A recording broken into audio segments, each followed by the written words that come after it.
আপনি কি কখনো কোনো মৃত ব্যক্তিকে গোসল করিয়েছেন?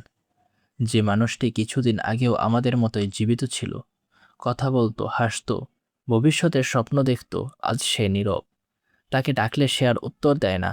তার চোখ আছে কিন্তু সে দেখে না। তার মুখ আছে কিন্তু সে কথা বলে না। তখন বুঝতে পারি মৃত্যুর সামনে মানুষ কতটা অসহায়।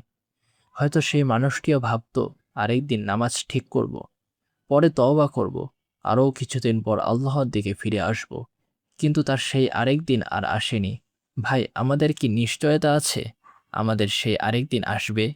আজ আমরা একজন মৃত মানুষকে গোসল করাচ্ছি, একদিন হয়তো অন্য কেউ আমাদের গোসল করাবে।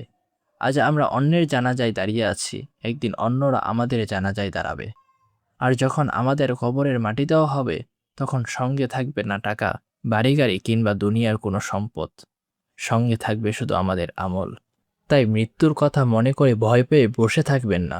নিজেকে পরিবর্তন করুন। আজই নামাজ ঠিক করুন, গুনাহ থেকে তওবা করুন, মা বাবার সঙ্গে ভালো ব্যবহার করুন। কারো হক নষ্ট করে থাকলে তা ফিরিয়ে দিন। কারণ আপনি জানেন না আপনার জীবনের শেষ দিনটি কোন দিন হবে।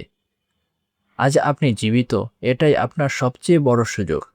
তাই নিজেকে শুধু একটি প্রশ্ন করুন, আমি যদি আজ মারা যাই, আমি কি প্রস্তুত? যদি উত্তর না হয়, তাহলে আজ থেকেই আল্লাহর দিকে ফিরে আসুন, কারণ মৃত্যু আসার পর ফিরে আসার সুযোগ থাকবে না। আল্লাহ তাআলা আমাদের সবাইকে মৃত্যুর আগে তওবা করার এবং ঈমানের সঙ্গে দুনিয়া ছেড়ে যাওয়ার তৌফিক দান করুন। আমিন।